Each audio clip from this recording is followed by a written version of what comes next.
Hello friends, welcome to Anni's Kitchen. இன்னைக்கு நாம பாசிப்பயிறு சுண்டல் எப்படி பண்றதுன்னு பார்க்க போறோம். இது எப்படி பண்றதுன்னு பார்க்கிறதுக்கு முன்னாடி இதுக்கு தேவையான பொருட்கள் என்னென்னன்னு ஃபர்ஸ்ட் பார்த்திடலாம். ஒரு 150 கிராம் பாசிப்பயிறு எடுத்து ஊற வச்சிருக்கேன். இது இந்த கப்ல அளவு எடுத்தேன் பாருங்க. இப்போ டபுள் த டைம் இருக்கு. ஸோ இது ஊறினதும் நல்லா அப்படி பெருசா புசுன்னு வந்துடும். அதுக்கப்புறம் நம்ம தாளிக்கிறதுக்கு என்னென்ன பார்க்கலாம். 1/4 டீஸ்பூன் கடுகு, 1/4 டீஸ்பூன் கடலைப்பருப்பு, 1/4 டீஸ்பூன் உளுத்தம் பருப்பு, அதுக்கப்புறம் இதுக்கு தேவையான அளவுக்கு உப்பு, ஒரு கொத்து கருவேப்பிலை, 2 வரமிளகாய், அப்புறம் 1/4 டீஸ்பூன் அளவுக்கு பெருங்காயம், அப்புறம் கடைசியாக தூவுறதுக்கு 1 டேபிள் ஸ்பூன் அளவுக்கு தேங்காய் துருவல், அப்புறம் 3 டீஸ்பூன் எண்ணெய் தாளிக்கிறதுக்கு. இப்போ நம்ம சமைக்க ஆரம்பிக்கலாம். ஃபஸ்ட்டு இந்த பாசிப்பயிரை நல்லா கழுவிட்டு நம்ம குக்கரில் போட்டு ஒரே ஒரு விசிலுக்கு வேக வச்சாலே போதும். இது நல்லா உடனே வெந்துடும். ஈஸியாக குக் ஆகக்கூடிய பயிர் வெரைட்டி இது. இது மூழ்கிற அளவுக்கு தண்ணி ஊற்றி இதுக்கு தேவையான அளவுக்கு உப்பு போட்டுட்டு மூடி வச்சு ஒரு விசில் வேக விட்டுருங்க.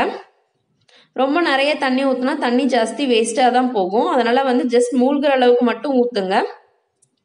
இது மேக்ஸிமம் எவ்வளோ நேரம் வேணால் ஊற வைக்கலாம். ஓவர் நைட் கூட ஊற வைக்கலாம். பட் மினிமம் 1 to 2 ஹவர்ஸ்க்குள்ளே இது ஊறிடும். இப்போது ஒரு விசில் ஆயிடுச்சு, ப்ரெஷரும் போயிடுச்சு. நம்ம ஓப்பன் பண்ணி செக் பண்ணலாம் இது எப்படி வெந்திருக்குன்ட்டு. பாருங்கள், பார்த்தாலே தெரியுது நல்லா மேஷ் ஆகி குக் ஆகிருக்கு. ஸோ இப்போ நம்ம தாளிக்க ஸ்டார்ட் பண்ணலாம். எண்ணெய் சேர்த்துக்கோங்க பேனில். எண்ணெய் சூடானதும் நம்ம இதில் கடுகு போட்டு பொரிய விட்டுக்கலாம். இந்த பாசிப்பயிறு வேக வைக்கும் போது நிறைய தண்ணி சேர்த்துட்டோம் அப்படின்னா நம்ம அதை பற்றி கவலைப்பட தேவையில்லை. அந்த தண்ணியில் மிளகு போட்டு ஜஸ்ட் அது ஒரு சூப் மாதிரி குடிச்சிக்கலாம். இப்போ கடுகு பொரிஞ்சிட்டதுனால கடலைப்பருப்பும் உளுத்தம் பருப்பும் சேர்த்துக்கிட்டேன். இது கோல்டன் கலர் ஆயிடுச்சு. ஸோ நம்ம பெருங்காயம், கருவேப்பிலை, வரமிளகாய் போட்டு தாளிச்சிக்கலாம். யூஸ்வலாக சாமிக்கு படைக்கிறதுக்கு நம்ம எப்போவுமே வெங்காயம் பூண்டுலாம் சேர்க்க மாட்டோம்.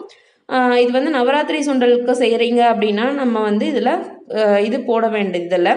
ஒருவேளை நீங்கள் ஈவினிங் ஸ்நாக்ஸாக செய்கிறீங்க அப்படின்னா நீங்கள் இதில் வெங்காயமும் பூண்டும் சேர்த்துக்கலாம். இந்த பாசிப்பயிரை தண்ணி வடிச்சிட்டு தான் இதில் ஆட் பண்ணணும். ஏன்னா இது ஆல்ரெடி நல்லா குக் ஆகிடுச்சு. ஸோ நமக்கு தண்ணி தேவை கிடையாது. இது நல்லா குக் ஆனதுனால ஜஸ்ட் ஒரு 2 to 3 மினிட்ஸ் நம்ம சாட்டே பண்ணாலே போதும். அதுக்கு மேலே இது வேகணும் அப்படின்றதுக்கு அவசியமே இல்லை. இந்த சுண்டலை ரொம்ப ஈஸியாக ஃபாஸ்ட்டாக ரெடி பண்ணிடலாம். சப்போஸ் இதை நம்ம நவராத்திரிக்கு கொடுக்குறதா இருந்தால் நம்ம வரவங்களுக்கு என்னென்ன கொடுக்கணும் அப்படின்றதையும் நான் சொல்லிடுறேன். இந்த பாசிப்பயிறு சுண்டல் சாமிக்கு படைச்சது ஒரு கப் கொடுத்துட்டு அது கூடவே ஒரு 2 வாழைப்பழம், ஒரு வெத்தலை பாக்கு பூ வச்சு கொடுக்கணும். மினிமமாக கண்டிப்பாக இது கொடுக்கணும். அதை போக மீதி நிறைய செய்கிறதுக்கு வசதி இருக்குது அப்படின்னு நினைக்கிறவங்க சுமங்கலி செட்டுன்னு சொல்லக்கூடிய கண்ணாடி வளையல், மஞ்சக்கயிறு, அப்புறமா மஞ்சள் குங்குமம் சேர்த்து கொடுக்கலாம்.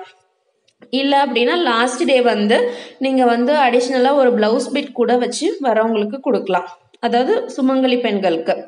இப்போது நம்ம சுண்டல் ரெடி ஆகிடுச்சு. நான் அதில் தேங்காய் பூவும் தூவிட்டேன். நல்லா மிக்ஸ் பண்ணி விட்டுடலாம். ஒரு நிமிஷத்துக்கு மிக்ஸ் பண்ணாலே போதும். அதுக்கப்புறம் இதில் வேணும்னா நம்ம கொத்தமல்லி தலையும் தூவி கார்னிஷ் பண்ணிக்கலாம். ஸோ நம்மளோட பாசிப்பயிறு சுண்டல் இப்போ ரெடி. இது ஒரு ஹெல்த்தியான ஸ்நாக்ஸ் ஐட்டம். ரொம்ப ஃபுல்ஃபில்டாக இருக்கும். இதை நம்ம சாப்பிடும்போது ஒரு கப் சாப்பிட்டோனாலும் நமக்கு ஒரு நல்ல ஸ்நாக்ஸ் சாப்பிட்ட சாட்டிஸ்ஃபேக்ஷன் நமக்கு கிடைக்கும். நீங்களும் இதை வீட்டில் ட்ரை பண்ணி பாருங்கள். இப்போது நம்ம இதை எடுத்து சர்வ் பண்ணிடலாம். நம்மளோட பாசிப்பயிறு சுண்டல் ரெடி ஆயிடுச்சு.